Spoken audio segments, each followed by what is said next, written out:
अस्सलाम वालेकुम दोस्तों, उम्मीद है आप सब लोग खैरियत से होंगे। बात करेंगे ओमान में टूरिज़्म के बारे में। आज ओमान न्यूज़ एजेंसी ने ऐलान किया है 7 सितंबर 2020 सोमवार का दिन है।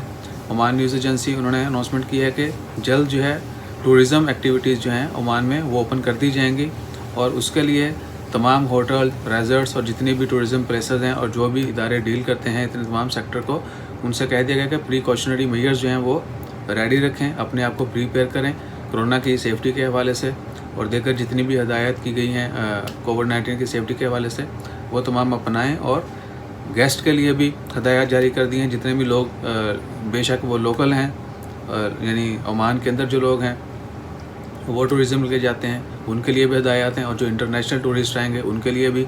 तो इंशाल्लाह खैर होपफुली जल्द जो है वो डेट भी अनाउंस कर दी जाएगी कि फ़लाँ डेट से जो है टूरिज़्म सेक्टर ओपन है।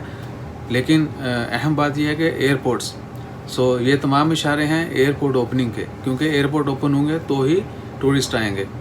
इंशाल्लाह खैर there will be good news for airports also, क्योंकि अब ये तमाम चीज़ें जो हैं प्रिपेयर होना शुरू हो चुकी हैं। तो जल्द जो है एयरपोर्ट ओपन होंगे और इंटरनेशनल टूरिज़्म जो है वो भी बहाल हो जाएगा। अपना ख्याल रखें, दुआ में याद रखें। जैसे ही मज़ीद डिटेल आती हैं वो भी आपके साथ शेयर करते हैं। जज़ाकल्लाह, अल्लाह हाफिज़।